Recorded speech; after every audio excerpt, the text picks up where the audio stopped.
listen to a pretty alright podcast about wrestling, do ya? Well, the natural lad, Jim Swag, has said time and time again that there's only one podcast that's the most decent and the most all-rightest in the industry today. And that's... It's the Game Rage Wrestling Podcast.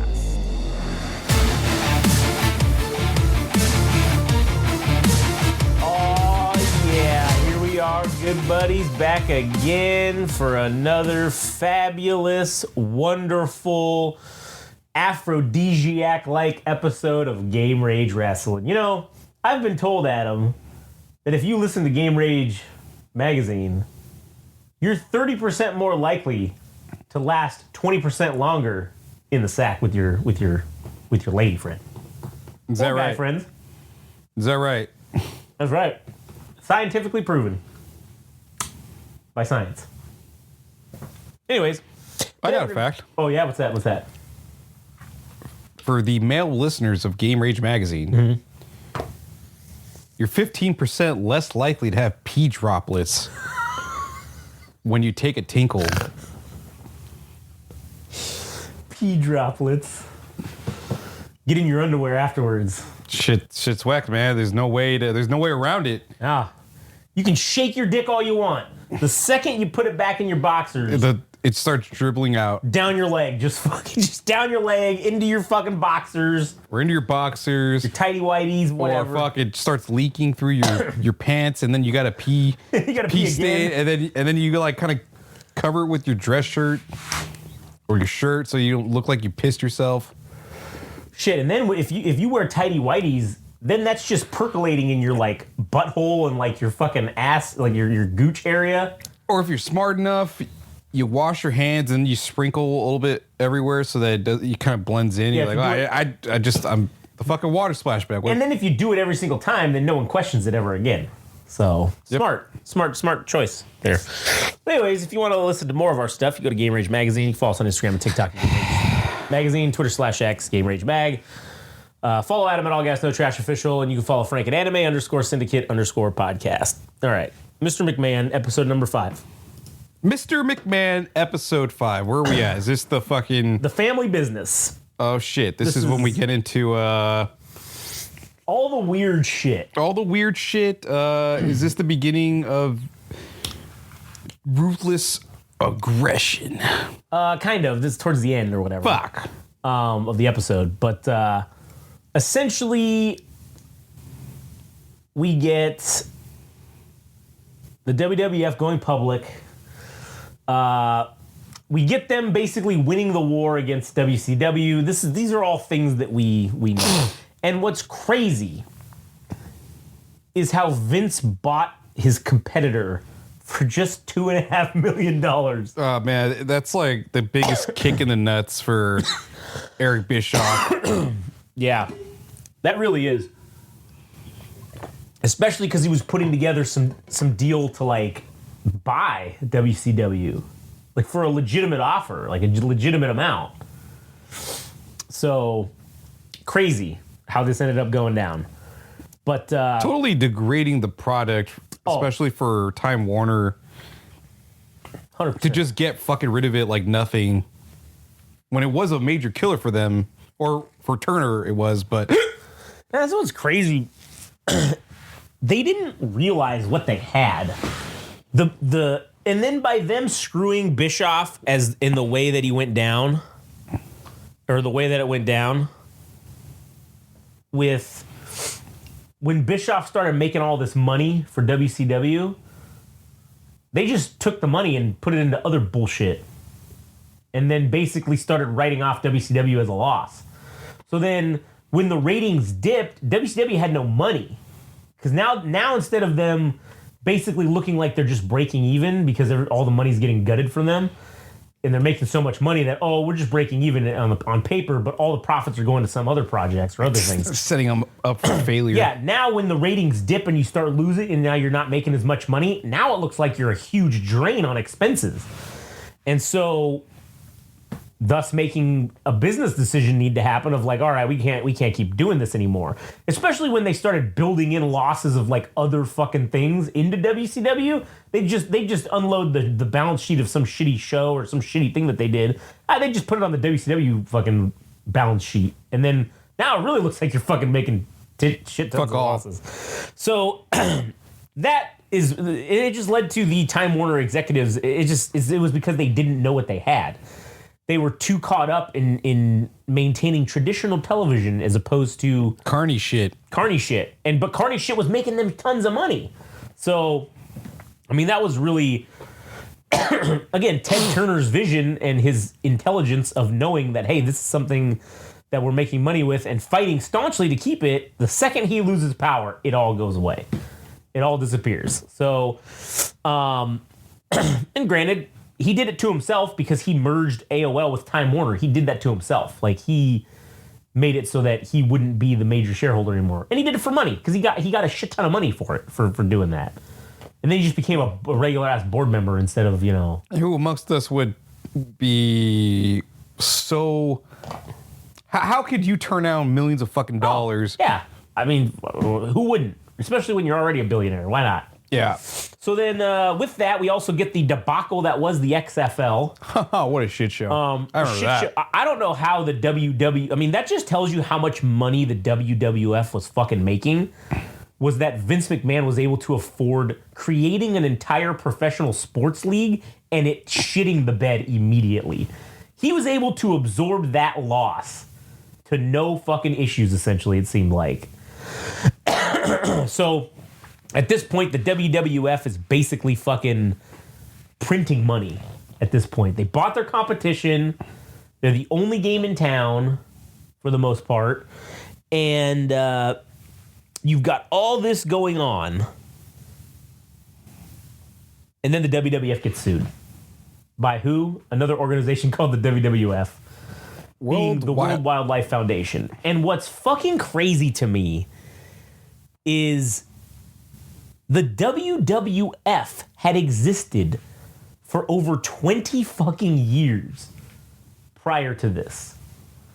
I don't know what the specifics are of the case. It was something to do with them claiming the branding of WWF, and maybe they had it first, like that acronym or whatever, and it being confusing to people that they were... I don't know anybody who was ever like, oh, I'm looking for the World Wildlife Foundation, I came on wrestling. Like, I don't know anybody that ever fucking had that problem. If anything, it was probably the opposite, and people would accidentally go to the World Wildlife Foundation when they were looking for the wrestling shit, and then be like, oh, I like animals, maybe I'll make a donation. Shit, this might have helped them, if anything.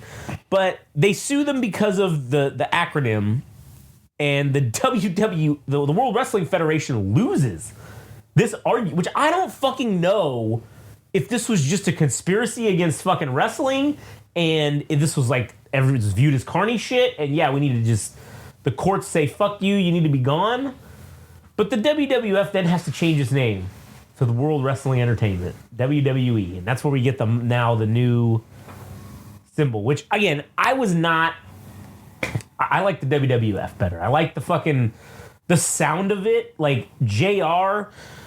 Oh, the World Wrestling Federation, the WWF title, good God almighty. That sounds way better. Oh, he's the WWE champion. Must be here in World Wrestling Entertainment. I think it must be the hard F sound. Yeah, it just pops, man. It just makes it sound good. And Federation sounds like official and like it sounds like legit, right? Because WWE sounds weak. Yeah, it is. So, but I will say WWE as a name itself feels more universal than Federation. It feels local to the United States and not a global product, which I think WWE is now, even though I hate the name. Yeah.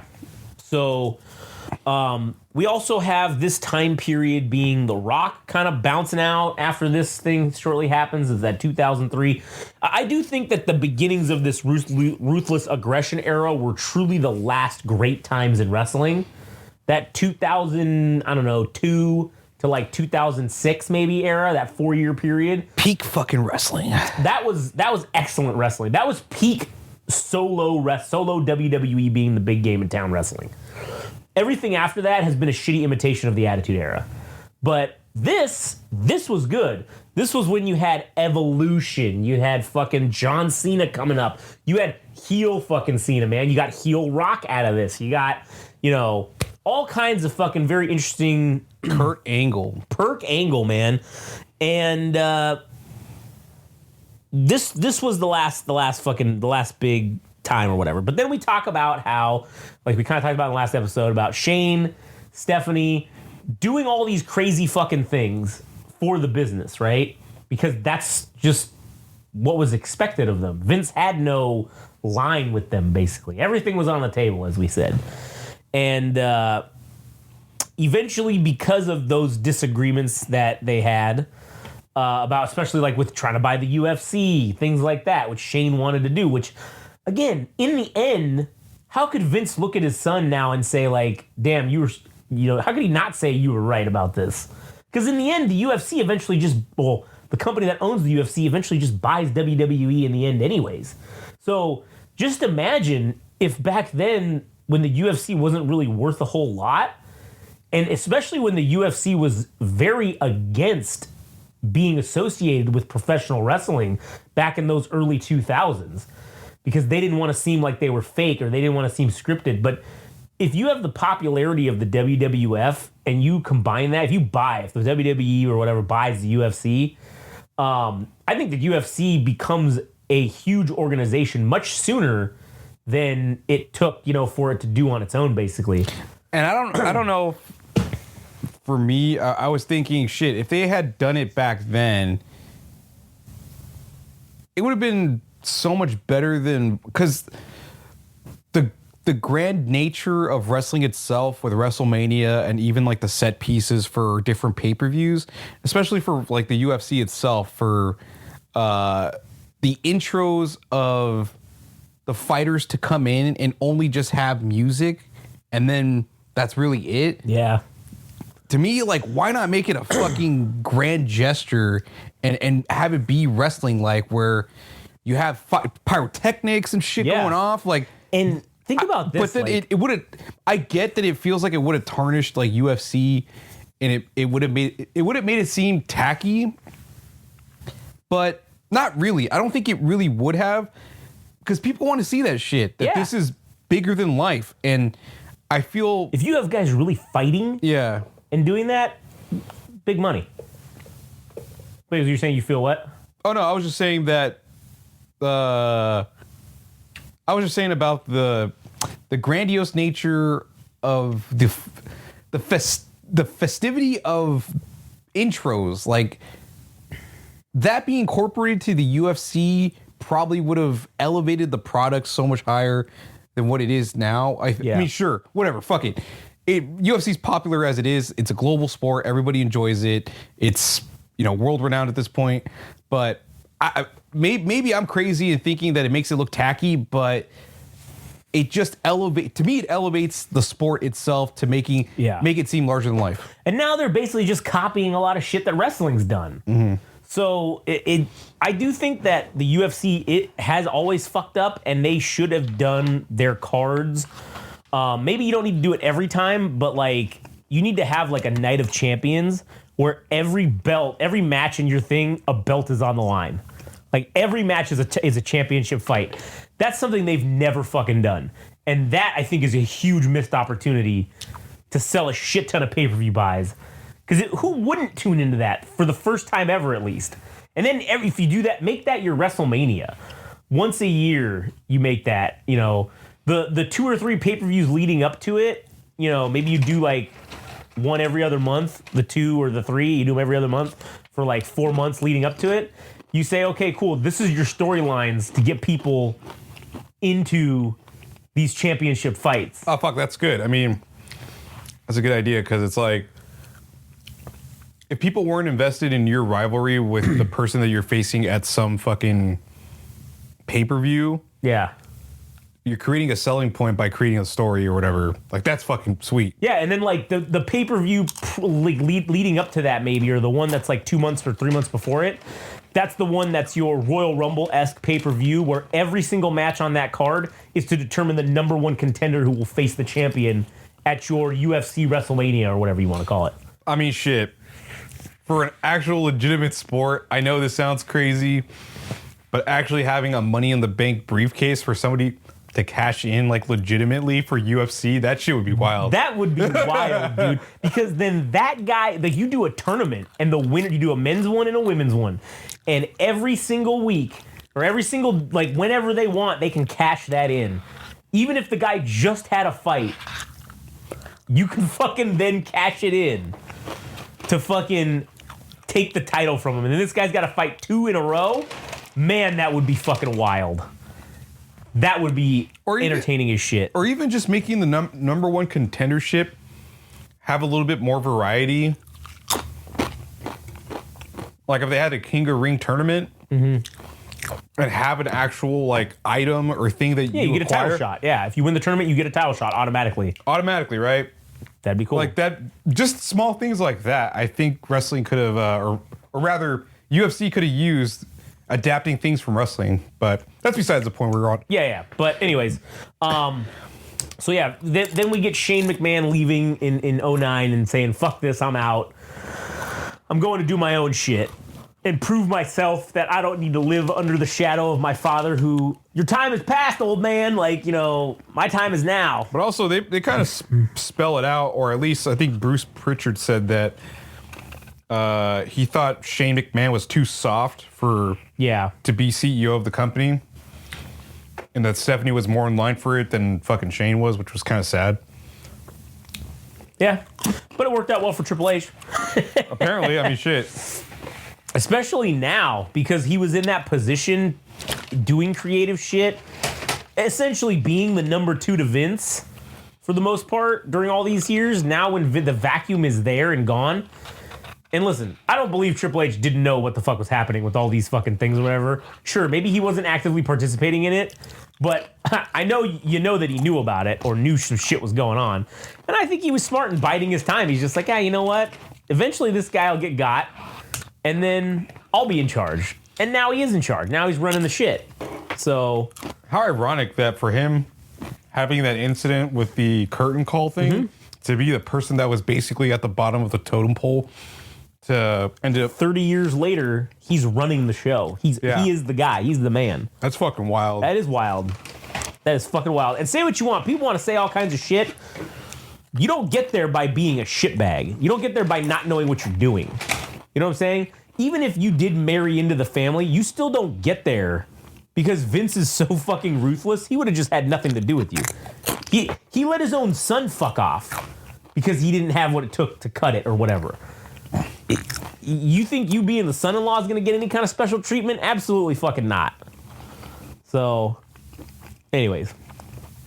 What else? Is that where it ends? I think that's where it ends, yeah, with Shane leaving, basically. I think that's where it ended. And something with John Cena, like kind of John Cena's coming around. Oh, that he starts his starting point. Yeah, he starts fucking. And then he starts rapping, and then yeah. I feel like they just did that to shoehorn him in there, and because they asked him a question, I think either in this episode or the following one, of what's Vince's legacy. My God, dude. One thing you can credit fucking John Cena for is being a goddamn diplomat a politician about never actually answering a question when it comes to real fucking hardball questions. He never actually answers them. He is the effervescent politician, John Cena. Yeah. He fucking constantly does that. And he's good at it. And fucking The Rock, I mean, dude, for him to get shoehorned in every goddamn wrestling, he's doing PR for himself. And he's also keeping his name in wrestling so he could sell more shirts or whatever the fuck. And literally anything WWE. And I'm like, man, I'm so tired of that shit. He doesn't need to be in everything. Like, as far as wrestling or for WWE, like, what if 30 years from now, let's shoehorn The Rock for some documentary about this specific era. Well, yeah, I influenced this era because 60 years ago. Yeah. Like, you know, the Attitude Era. Yeah, I don't know, man. They need to stop doing that. But as long as The Rock's around, it'll continue happening. Well, he's a fucking board He's member. a board member now. As long as he's on the board, he's going to be inserted into literally everything. So. Oh, joy. Oh, fucking joy. This documentary is fucking ass. Yeah, it's really fucking terrible. I'm glad we only have one episode left to talk about because this thing is. Because it's not even. At this It's all point, the same shit we've seen. It's nothing new. It's nothing new. Bruce Pritchard continues to ball wash Vince McMahon and say how he was a great person and that he did this and that Yeah. for him. But I'm like, that's not everybody's experience. Apparently, Tony Atlas was molested, so it's like maybe the work environment was great for you, but what about the other people? Yeah, that the had other issues. numerous people that didn't have that experience. Yeah. that you did. True story. So, anyways. All right, that'll be it for this episode. So, if you want to listen to more shit, you go to Game Rage Magazine, YouTube, follow, like, comment, and subscribe. You can follow us on Instagram and TikTok at Game Rage Magazine, Twitter/X at Game Rage Mag. Go follow Adam at All Gas No Trash Official, and you can follow Frank at anime_syndicate_podcast. All right, that'll do it for us. We'll catch you guys on the next one.